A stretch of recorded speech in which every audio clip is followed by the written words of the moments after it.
Up until the last few years, you did not make money as a breakaway roper. So many people have come here and stayed and want to do what I do. And I was like, man, you're going to have to do a lot to make it out there. Breakaway roping has evolved so much that I feel bad ever telling a young girl what I was told. And I mean, it really does. I feel bad for even saying it because I was told I couldn't do it and I just made sure I got it done. If you rope good and ride good, you can make a very, very good living breakaway roping.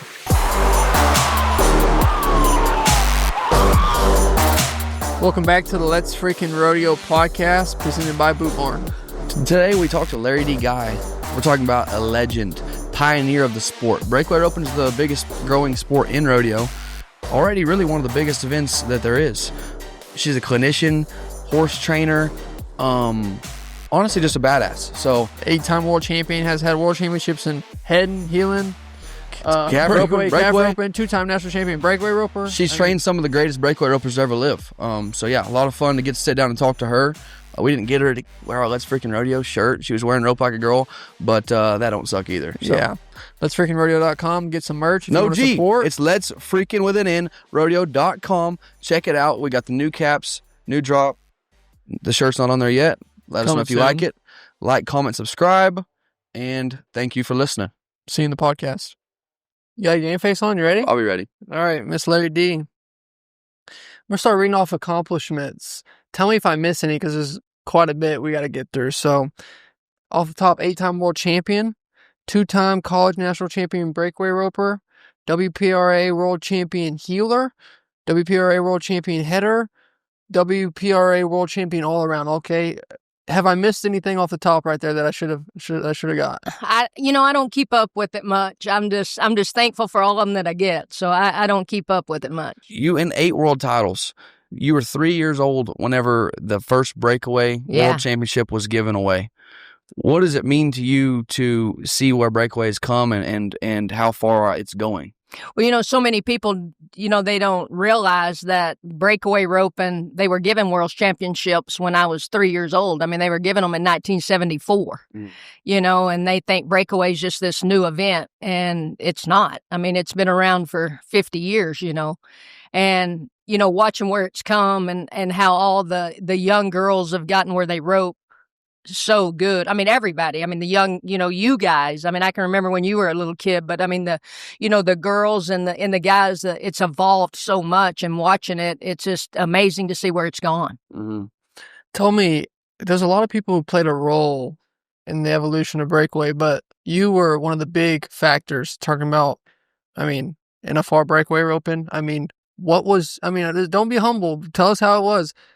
What was your involvement in the evolution of the sport?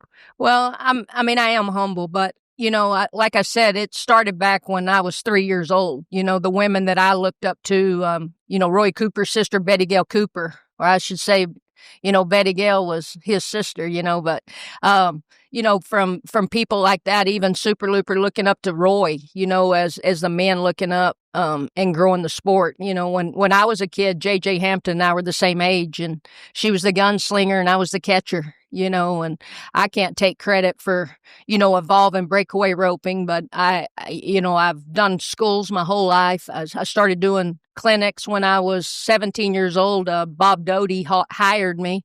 I was going to school at Vernon, and he brought me to Snyder to help them. And that was my first clinic I ever did was for Bob Doty at Snyder, Texas. And then I continued on and even, did those at Tarleton for him as well. But, I would say I'm instrumental in, bringing knowledge and stuff to the younger generation. 100%. So I think anybody that puts their whole life into a craft, I have respect for it, but it's honestly a different type of respect for somebody like you or JJ that has put so many years into something with not the same type of ceiling. You couldn't make $300,000-$400,000 a year breakaway roping when you were putting, all that time and work into it. So where did you find that love, and how did you keep that desire and to just keep on working at it when it wasn't something that had the ceiling that it does now? I guess I always wanted to beat my brother. He's an NFR calf roper, and he's 3 years older than I am, and always wanted to do what he did. And, there for a long time, I was always told that, girls will need to go to school, get a degree. You'll never be able to train horses. You'll never, be able to make a living. You can train them, but you won't be able to make a living training horses, make a living with your rope. You're going to have to figure out some stuff. And so I guess I just didn't want to take no for an answer. And when I was thinking that we might not be able to ever do it, I wasn't sure. But I thought, well, maybe we won't, but I'll train horses that can go to NFR. I'll train horses that can do what it is that I want to do. And so when I come home from college, that's what I did. I trained the horses, and I just never gave up on the dream that I had that, one day girls would be able to do those things.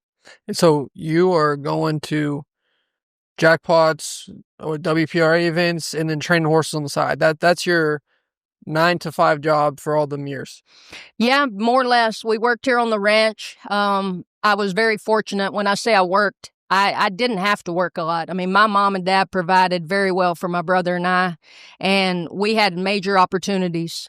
We did work. We got to go ranch and do those things, but it was a privilege to be able to do it. We didn't have to do it. And, grew up ranching, and then I would help out here on the ranch, and then I would ride outside horses. When I was just working by myself, I was riding 10 a day and training them for the public. And then, just figured that I could train them and sell them. And then, it just kind of got to become a business. I went and got a degree at Texas Tech, and I was going to open a gym and do all the things I was supposed to do. Mm-hmm. And when I come home and started riding horses and saw how much money I could actually make and how much money I could sell horses for, and my brother was still rodeoing, and he would send horses home, and I would ride them and send them back out there. And then, Trevor came along, and I got to ride in the head horses and the calf horses with him. And, just opportunities just opened up, and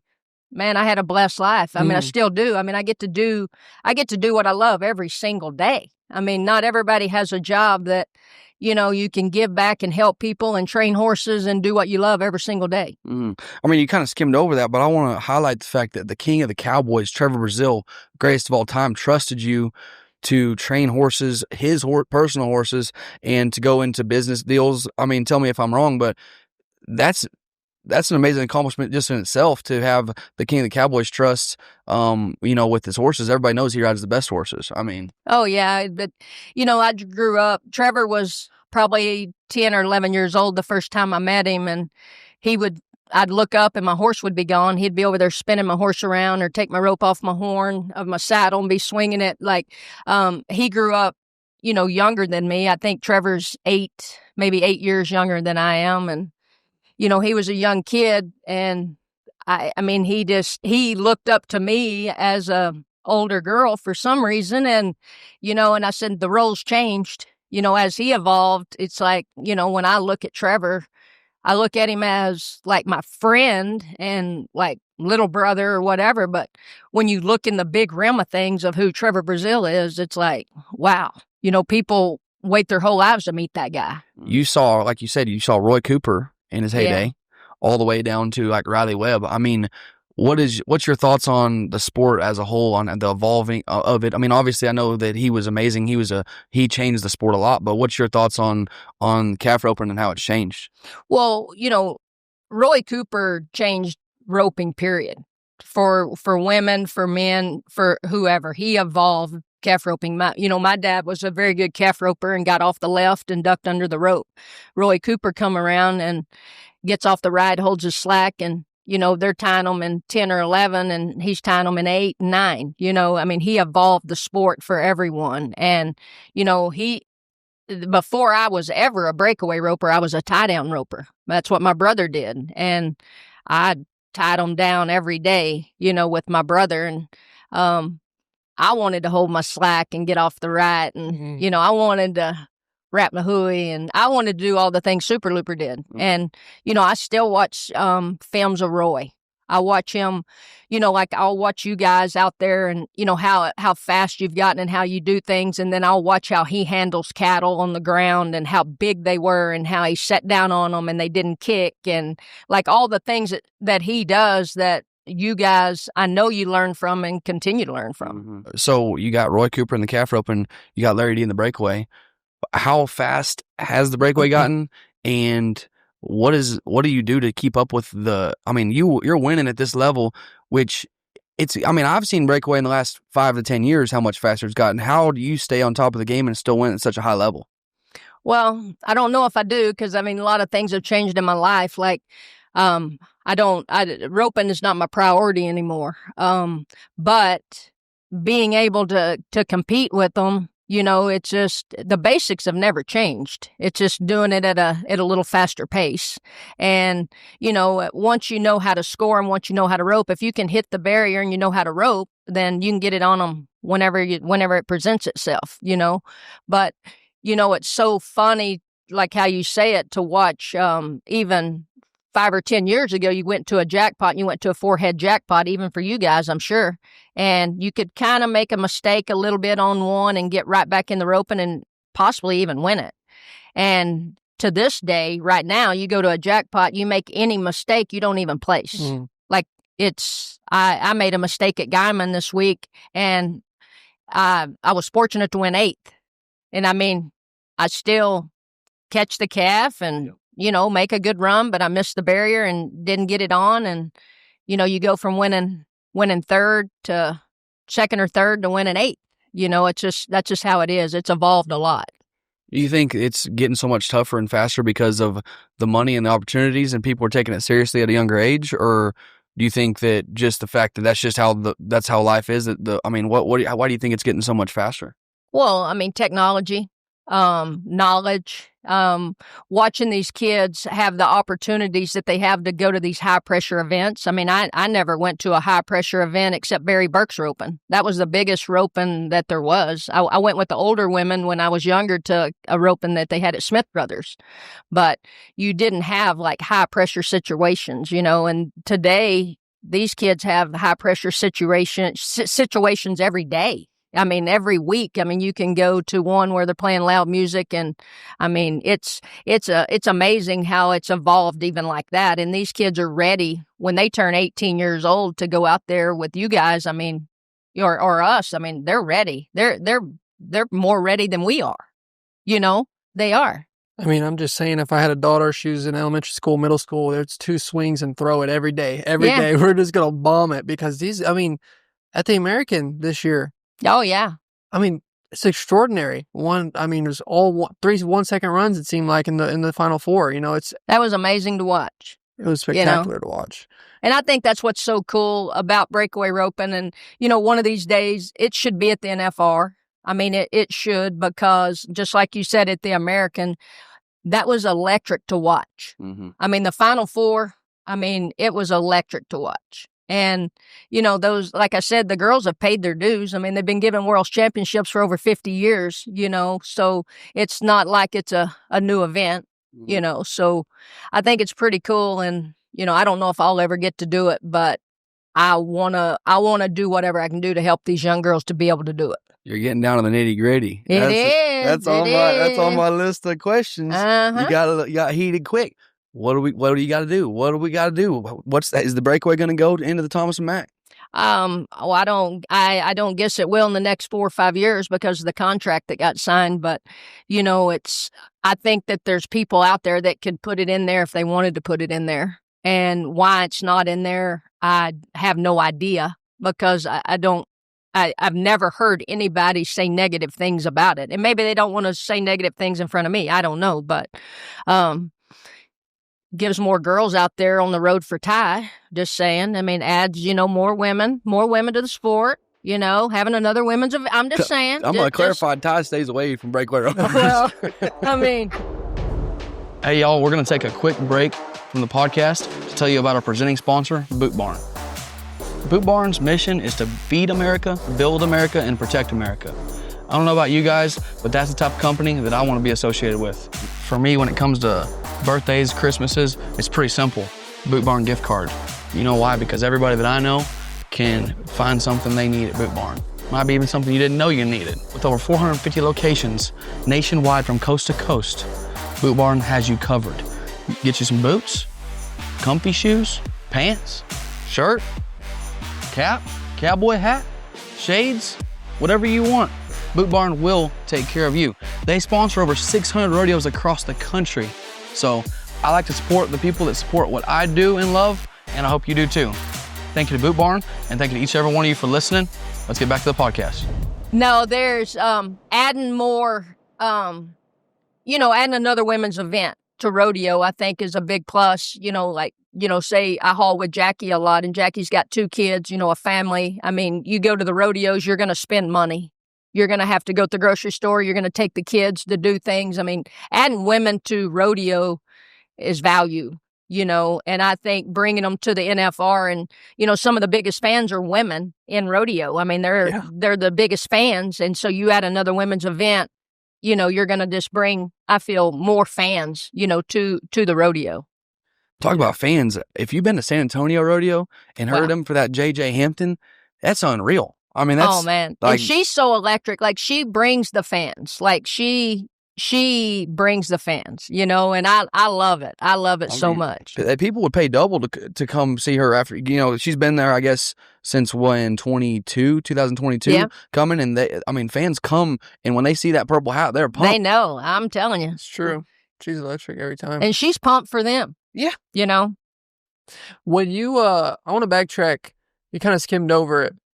Before, the last few years, Breakaway is in the PRCA, equal money. You see it on the Cowboy Channel every night, basically. Prior to the last few years, what was the life of a breakaway roper? What were the opportunities to it? I know it seems like a simple question, but if you just wanted to make money roping, breakaway roping, how would you do that? You didn't. You had, JJ's a real estate agent. You made money other ways. I rode horses. I trained horses. I did clinics. Up until the last few years, you did not make money as a breakaway roper. I had so many people come here. So many people have come here and stayed and want to do what I do. And I would tell them, I mean, Jackie was one of them that she left here probably 12 years ago or so. And I mean, even then I was like, man, you're going to have to do a lot to make it out there. Like, you're going to have to do a lot. But I mean, when she was even here, I'm like, I don't know if you can make a living with the rope. And then look what she's done, and, there's so many people. You look at the girls showing the fraternity horses, the breakaway roping has evolved so much that I feel bad ever telling a young girl what I was told.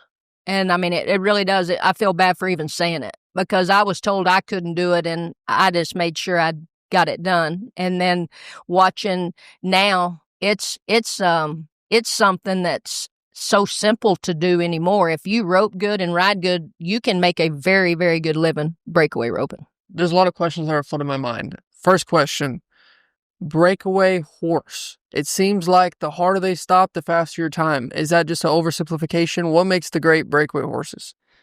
I feel there's several things. I feel scoring is major for me, but then I'll watch Martha, and Martha goes on horses that don't, when you talk about scoring, is scoring mean they stand, perfectly well, or is scoring just mean you can hit the barrier on them? I mean, I watched Hope Thompson make a living on her horse she called 8-track, and he moved the whole time, and I never saw her miss the barrier. Scoring to me is being able to hit the barrier. And, being able to be a teammate with your horse. But I think, having a horse that you can hit the barrier on, having one that runs to the calf, wherever your spot is. I mean, it doesn't matter if they run all the way to the calf or if they're a little further back, as long as they lock on and get to the inside of the calf and run to the calf. And then, stopping, I can't. I've had a couple back surgeries, and I had a surgery that had to do with cutting through my stomach, and I'm pretty weak. And so I can't have one cut me off. I have to have one run through my throat. But I want them, when I do pull it, they have to kill the rope. Mm-hmm. So, I mean, I think there's many different ways, and it depends on how you rope to be able to compete on them. Okay, so another question. Veterans in any sport, they have small details that they've learned or doing the sport for many, many years that shave off tenths of a second, hundredths of a second. What is a little thing you think, if you want to put it on the podcast, that to compete with the best of them, I see a lot of girls they're not even pulling their slack. They just swipe it with their hand. You know, what is something that you do to just shave off a few seconds? Well, what I work on, like I said, I don't rope like I used to. And, you know, I do a lot of visualization. I do a lot in my head. But, you know, my main thing is being able to get from the corner to the inside of the calf and get the fastest shot I can get. You know, I've always been one of those that, you know, they always say you always, you know, take a good shot or, you know, safety up. If you ever see me take a swing over a calf, it's usually because I got my body in a bad position. It has nothing to do that I want to swing over the calf. I mean, I want to throw at the calf as fast as I can throw at the calf.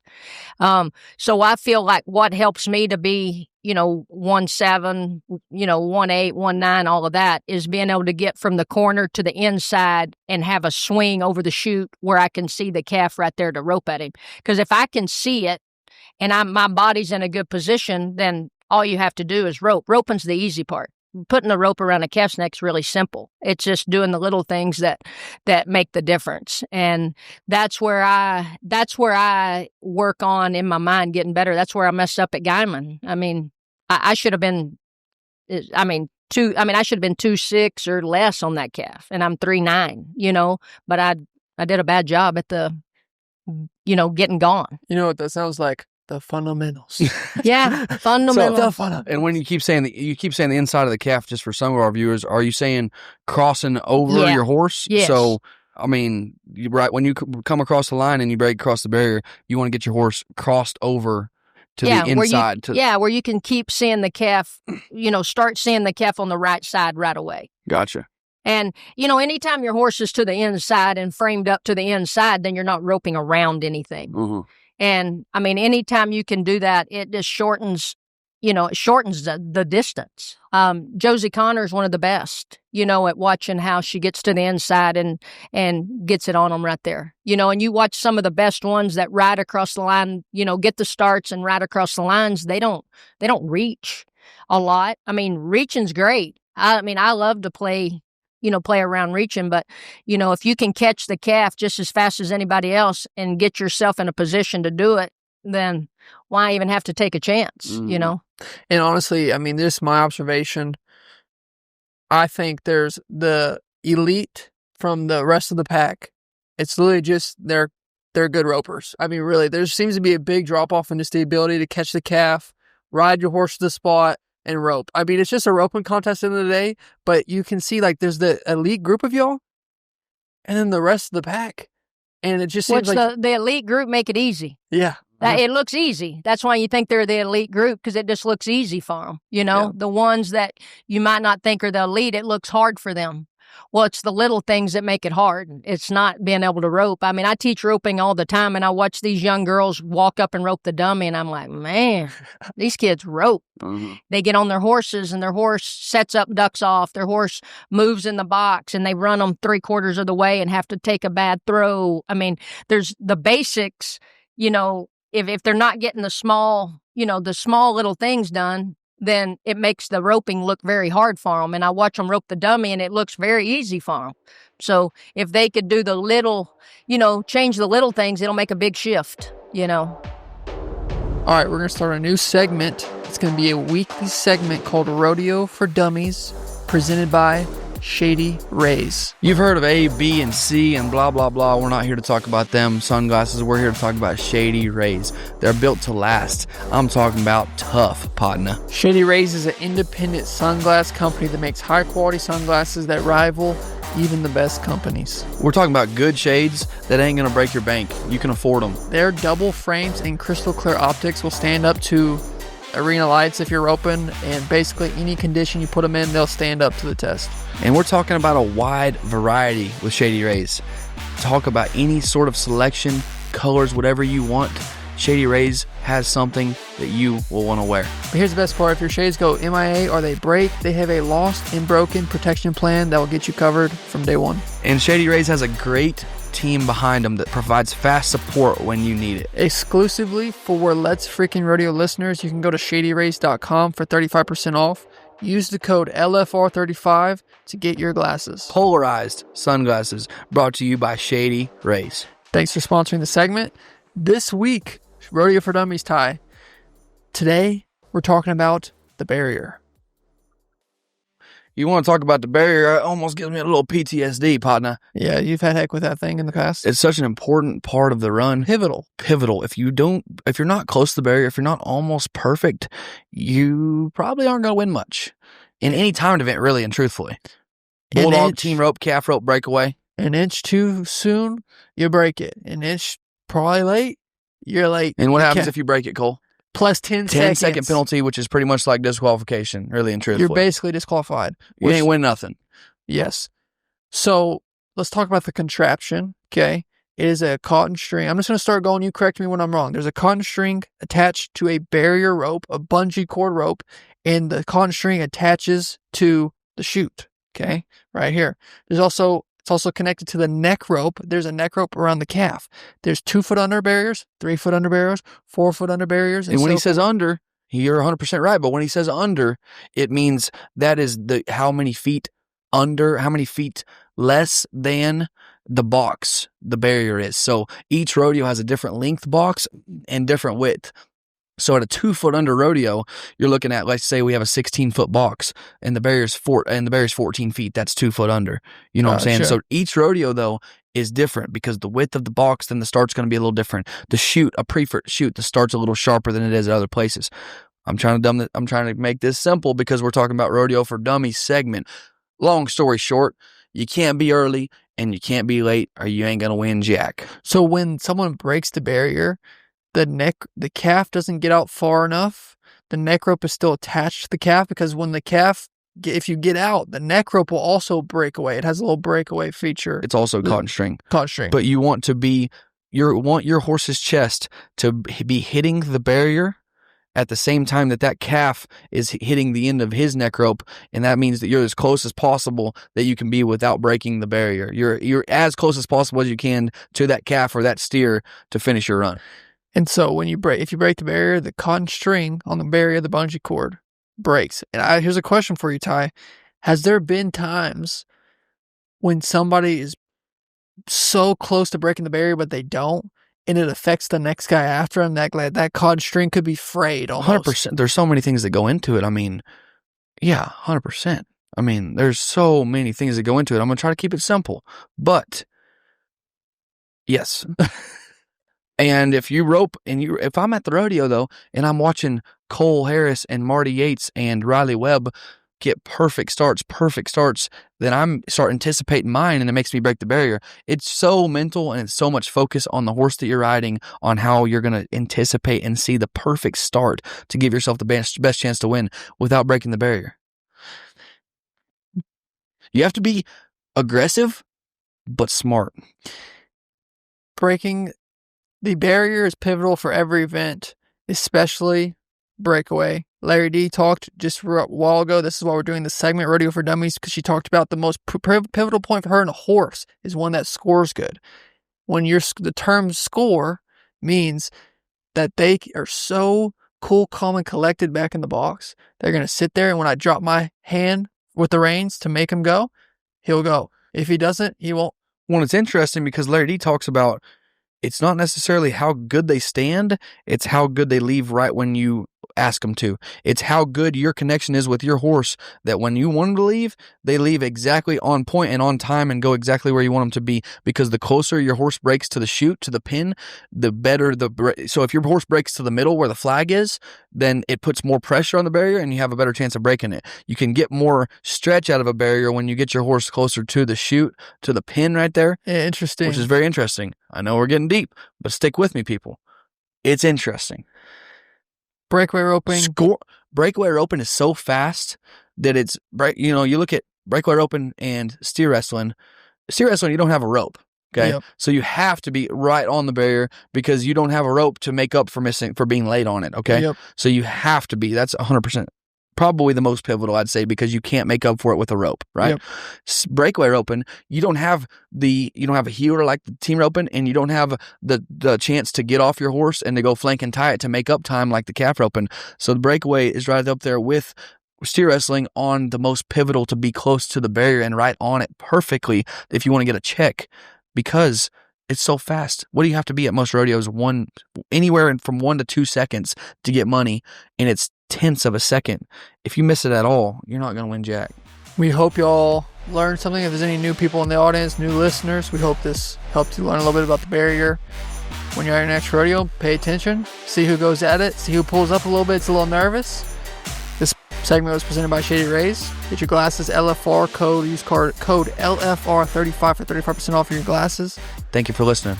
Let's get back to the podcast. Let's freaking rodeo. What do you teach? So you got a girl that's running up there and roping the heck out of the dummy, and then she gets on a horse, not riding a horse very well, not getting the right spot. How do you approach fixing that or working on that? I mean, well, just the small things. I try to make the process just the process. Like where are we at in the process? Are you having trouble? Where are you having the trouble? To me, it doesn't look like you're having trouble catching.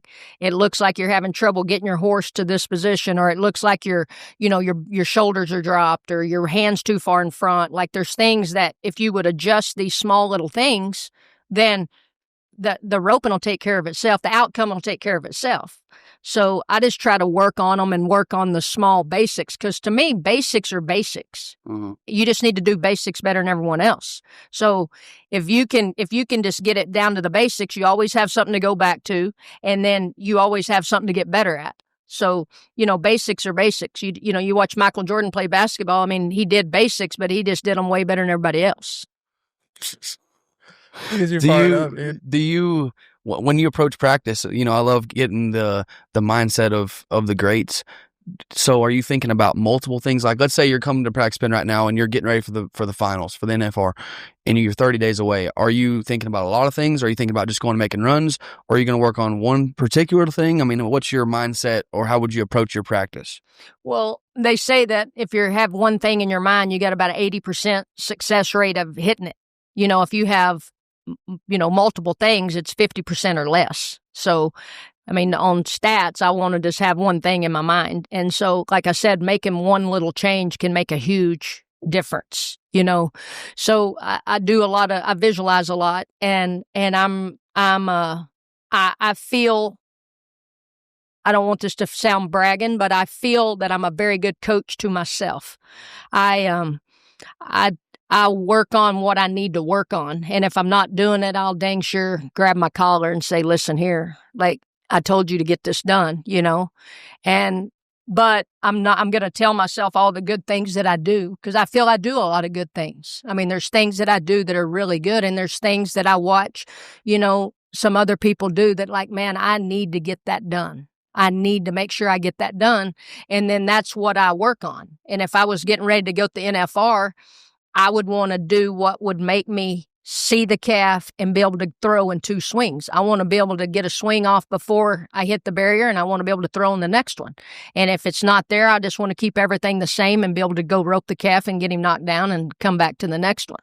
But it would always be what it takes to do that particular, thing. I just make it real simple, because roping to me is very simple, and riding a horse is very simple. If you do horsemanship, if you listen to what people say about horsemanship and what your hand does, what your feet do, what position, you put your feet in to move a certain part of the horse, it's just basic. Like, you just basically do it. Well, if you get yourself in a saddle and you do the basics of riding a horse, and then you do the basics of roping, it's pretty simple. It's just basic. You hear that, ladies? It's simple. All you got to do is ride your horse and rope the calf.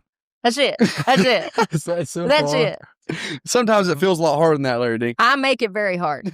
I do. I make it very hard. And I said I do that from getting away from basic. I drop my shoulders. I grab with my knees. I get my hand too far out and go to chasing. Like, there's so many things that I do. I pull, when I nod, I'll pick up on my hand. Like, there's so many things that I do that make it hard. And I just tell myself that, like, hey, this is not rocket science. I mean, it's really not hard.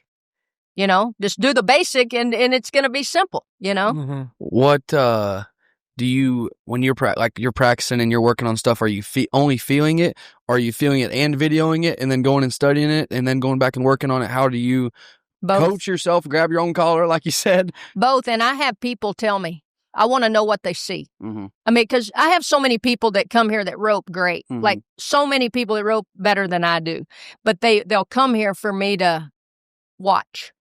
And I just tell them what I see, because if somebody can tell you what they see, then I feel you're capable of fixing it. You know, I mean, you know certain things. If you're swinging and go to chasing, and I tell you, hey, Ty, you and I haven't even talked about that situation. Yes. But I mean, if you're out there chasing, you don't need to do that, but you know how to fix it. So he can fix it, but I can tell him that I see it, and I just like people telling me. That's what I was thinking about too. Tie down ropers, majority of their, or not a majority of their run, the success of their run is highly set up by how good they break away. And so I was thinking about how you see in these calf ropers and you're like, hey, you ain't doing this, you ain't doing that. And clearly you told him that. So. Well, yeah. I mean, and Joe B said tying down's breakaway and in time from the post. That's it. That's all it is. Really and truthfully. You see it a lot, I think, and I saw it in myself with tie down roping. You're growing up and you're the 12, 13, 14-year-old boy. You don't want to enter the breakaways. You don't want to breakaway. You just want to time down. Well, if we focused more on breakaway and part of it, that's a lot of the run. You can bobble on that ground if you got them roped 2-3 swings faster than everybody. Yeah, 100%. I'm very, very guilty of it. But I want to know, take me back.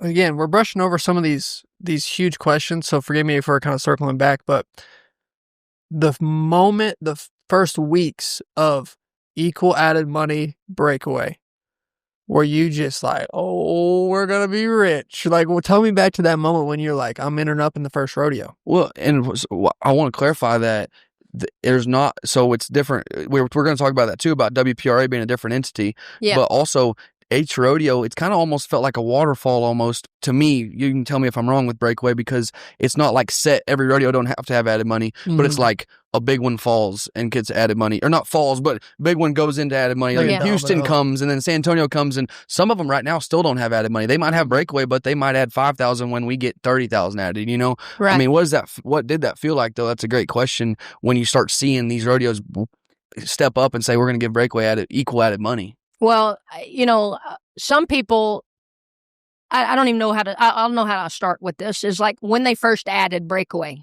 to the pro rodeos. And that's another thing too. Mac Altizer added pro breakaway to his pro rodeos back when I was a kid. Mac did that at all of the Bad Company rodeos. He added breakaway. But in saying that, like when they started adding it in the last five years, they started adding breakaway. We were thankful, grateful. And people thought in 5 years later that we've got entitled. We didn't get entitled. We're still very thankful and very grateful. We didn't understand that when we would show up to the rodeos, we were bringing 100 girls. I mean, if they didn't limit it, we were bringing over 100 girls to their rodeo. Mm-hmm. Well, then you go 5 years and you still don't add equal money. It hurt our feelings we didn't feel entitled that, we should be what everybody else is. It was that we were thankful to ever be a part of it. And we still are very grateful and thankful. And like Calgary just adding us to the rodeo. We're very grateful and thankful. I wish they would have added the team roping too. I mean, I don't feel anybody in rodeo should discriminate against any event. Mm-hmm. I mean, I don't. I mean, I feel I've even talked to my friends that do the Abilene rodeo. I said, if you're going to add equal money in the breakaway, you better add it in the team roping. And they said, well, the team ropers hadn't showed up. And I said, because you don't add equal money.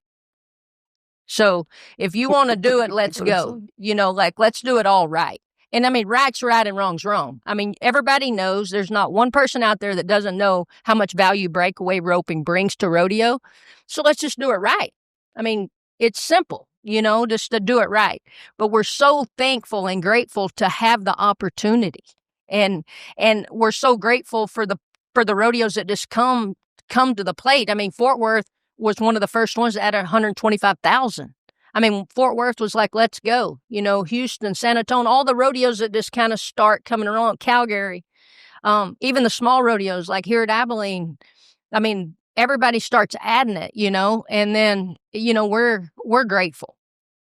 But I don't want anybody to ever think we're entitled. But after a few years and we keep showing up and keep bringing value and keep going fast, and you have to be under 2 flat to win something. And I mean, the fans are getting excited. I mean, we feel that we should get equal money.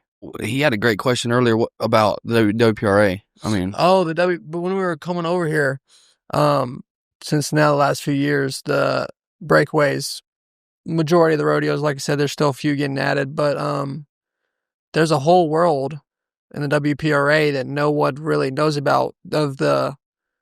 If you're tuning in the Cowboy Channel now the breakaways on the Cowboy Channel all the time, people don't really watch the WPRA as much, don't know as much about the WPRA, but there's that whole other world of women's professional rodeo that has existed.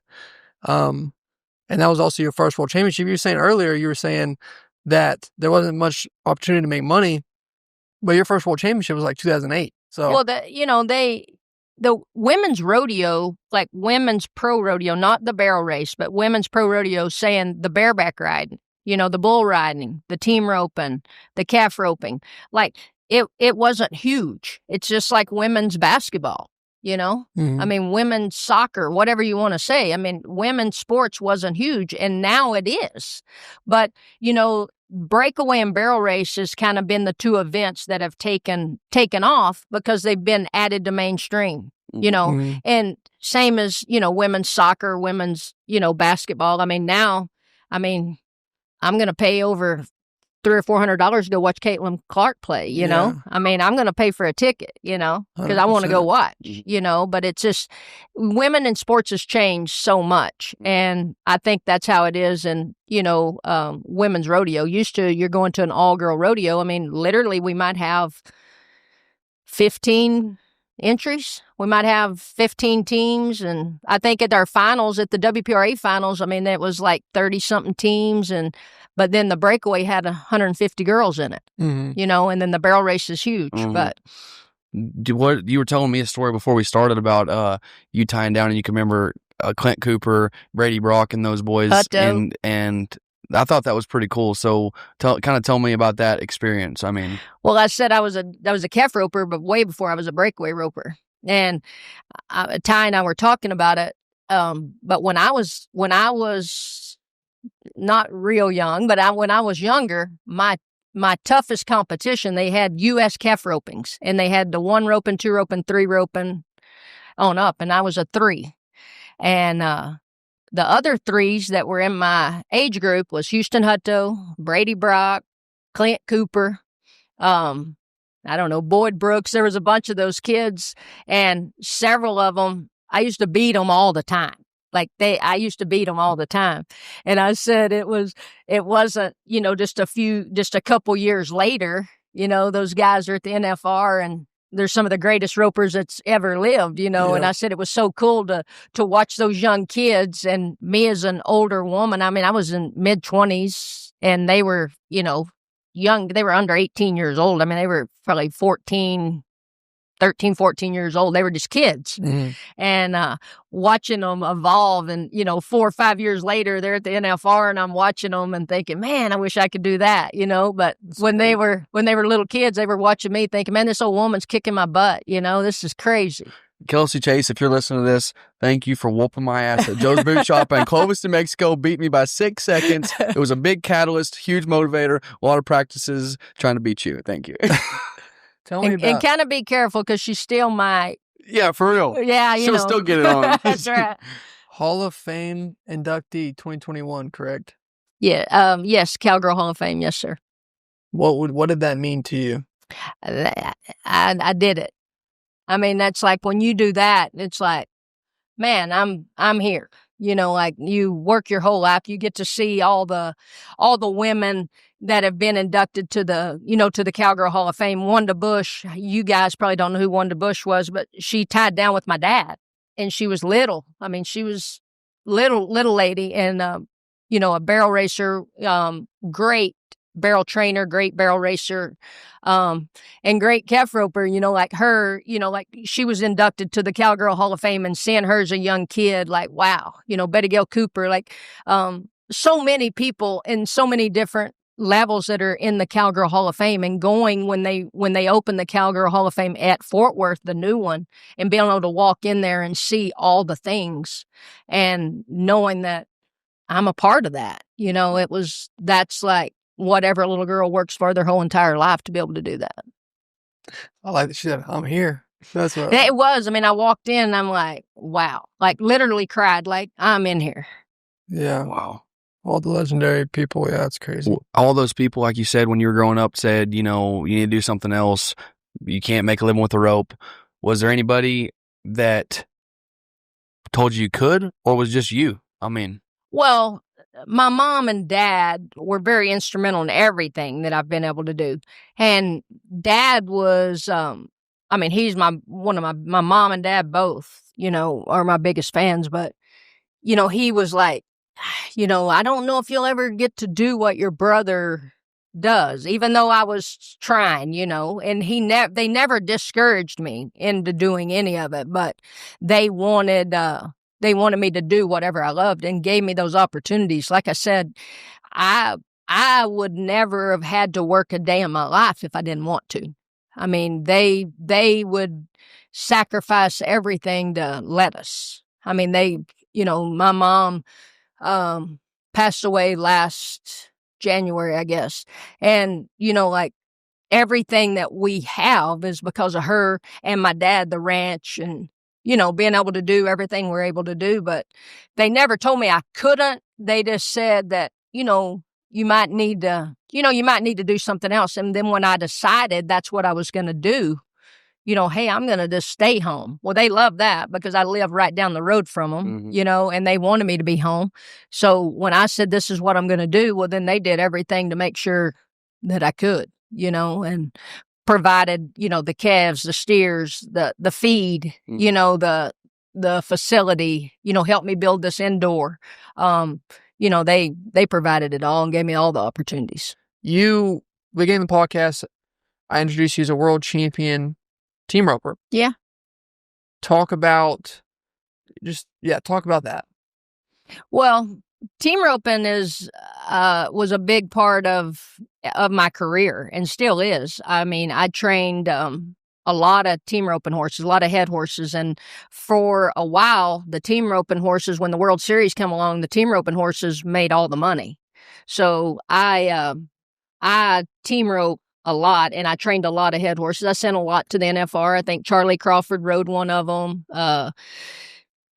Trevor's rode them. Jake Cooper, like a lot of horses that's gone to the NFR and the team roping, and training those and selling those. That was a lot of money. And then being able to go team rope at the World Series. I mean, you know, in December at the NFR, I mean, I've won over 100,000 a couple different times, you know, there. And so, you know, being able to go and rodeo and be a breakaway roper at the pro rodeos and to help elevate the sport and to, you know, try to bring breakaway to the big stage and, you know, be instrumental in trying to help all that, you take a pretty good pay cut. Because, I mean, team rope, and you go to a World Series, I mean, just one right here in town, you can go win 20,000 just, you know, in one roping. And you can go to 13 roping and win, you know, 10 to 15,000. I was going to talk about that because that was a huge commitment that you, especially somebody like you that makes so much money being at home training horses, when y'all cracked off to those rodeos that pay, no offense to anybody, they didn't pay. No. At all. That summer, I remember y'all cracked off. I mean, y'all were open for pennies on the dollar against a bunch of girls, hundreds of girls in each rodeo.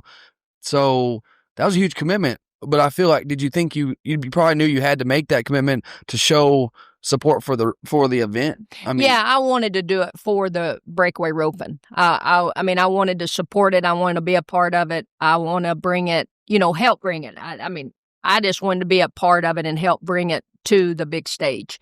And yeah, it was major. I mean, Trevor and I talked a lot and we switched roles, you know, and then, you know, it was something that I had to give up, you know, he and I's, you know, partnership. We're still partners, but like, you know, he and Miles Baker do so much now. And that's more, you know, less, it's Trevor and Miles now. It's not Trevor and Lari Dee, you know, and, it's something that I had to sacrifice and give up because I wanted to, you know, I wanted to be able to go out there and have the opportunity that I was told we never would, you know, being able to go to St. Paul, being able to go to Cheyenne, being able to go to Salinas. I mean, all the rodeos that I wanted that opportunity and all the winter rodeos that we have here in Texas, you know, and being able to go and do that, you had to sacrifice a lot. I mean, it's the horse training, the horse sales, going to the team ropings. I mean, I lost, lost all my good partners, like now, I mean, I team rope all the time when I'm home, but like being able to go to the team ropings every week, I don't have the opportunity to do that, but I mean, I'm fixing to, but I just don't have the opportunity to do that. Mm-hmm. So, I mean, I'm sitting here in this room and I look around and I see all these wins. Is there one or multiple that come to your mind that, just have the memory of, I don't know, is there something that sticks out? Is there a win that sticks out of all your accomplishments? Is there a win or multiple that stick out in your mind? One of the things that I always say that people might not even remember, but was the Wildfire team roping. And it was an all-girl team roping, paid $25,000. And I wanted heading and I wanted heeling. And, there's no one had done that, to win it rope in both directions. And I said that was a huge accomplishment. But, every win has some special meaning in some way. But, I said I guess my most memorable accomplishment is the Cowgirl Hall of Fame. Yeah. Being able to do that. That's because, I'm in the Big Country Hall of Fame, here in Abilene, the Texas Cowboy Hall of Fame, being in different Hall of Fames, every time you get inducted into something like that, I mean, it's so special. But then, like I said, you walk into the Cowgirl Hall of Fame, the museum, and you're like, I'm in here. Kind of cool.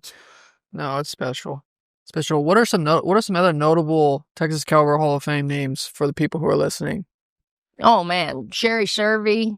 I mean, you can just go on and on, the people that are in there. Betty Gail Cooper's in there. I mean, there's a bareback riding lady, Jan Urin, that, people back in the day that people might not know. But I mean, there's so many people in there that aren't, that might be in there for, their art or anything. I mean, the Cowgirl Hall of Fame is something, if you haven't seen it, you should. I mean, it's an amazing museum, and there's so many cool, there's trick riders in there. There's, Pam Minnick's in there. Like, there's so many people that are in there that would wow you. And then just how beautiful that museum is. It's something somebody should see when they go to Fort Worth, to Dickey's, or, the Will Rogers or something like that. Is there anything on Lari Dee Guy's list of goals that you haven't checked off yet that you want to do? Go to the Kentucky Derby. That's bucket list. Yeah, that's right. You want to do anything on that horse with that rope? I do. I want to, I want to, everybody wants to, get a gold buckle. And if the opportunity allows, I will do it. I will make sure I always have good horses, and I'll always make sure that I rope. And, I just have some things going on, with my dad's older and our ranch and things around here, and my mom passing away, that, there's things that I have to do here. But I never turned out at a rodeo in my life, or got turned out at one in my life. And I said, I've probably turned out of more rodeos than I get to go to these days. Just because things come up, and I love to go. I love to rope, and I want to be, I want to be a world champion. And if the opportunity, is there, then I'm in. I'll do it.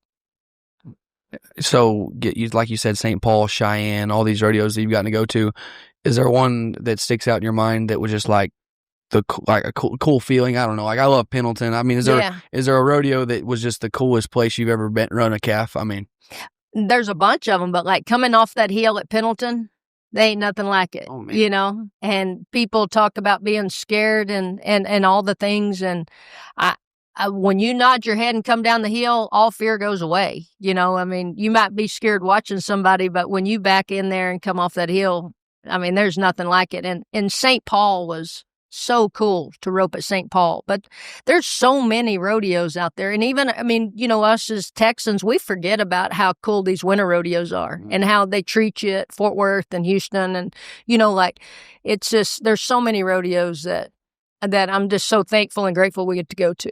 That's what's so cool, I think, about the Cowboy Channel for a lot of the fans that they knew, you know, about Houston or Fort Worth or Santone, but a lot of rodeo fans didn't know about, let's say, Caldwell, Idaho, Right. or Nampa, you know, and you did, I'm sure, because you were around rodeo greats, but I don't know, it's just cool, I think, for the average fan at home to get to see all these amazing rodeos throughout the summer. Well, the Cowboy Channel, you know, I heard rodeos talking about it, like, man, the Cowboy Channel's going to hurt the rodeos. People aren't going to show up to the rodeos. What the Cowboy Channel did is bring more fans to the rodeos because, like you said, somebody will see, you know, like a rodeo on TV and be like, wow, that's really like it is. I'm going there. Like that, I'm going to take a vacation. I'm going to go to that rodeo. You know, I mean, the Cowboy Channel is as instrumental in changing rodeo as anything. I mean, they have brought rodeo to the table. I want to know, you have a young girl out here coming to get advice from Lari Dee. What are you telling her and the next generation of young girls breakaway roping? What's one key piece of advice that in 20 years they could be, you know, 18, 15 years, they could be at the NFR one day? Well, just follow their heart, you know, follow their dream, do what it is, you know, don't let anyone tell you no, but, you know, take entitlement out of it. You're not entitled to anything. And so you need to earn it and you need to work for it and, you know, put your head down and go to work, because if you work hard enough, you can accomplish anything you want to. Well, I know you're busy. Thank you so much for coming on. You're a legend, Lari Dee. Thank you very much. That means I'm old. I don't know about that. Yeah. You're okay. You're an all-time great. There we go. There we go. Thank you so much. Thank y'all. Thank you. Yes, ma'am. Almost forgot. Let's freaking rodeo.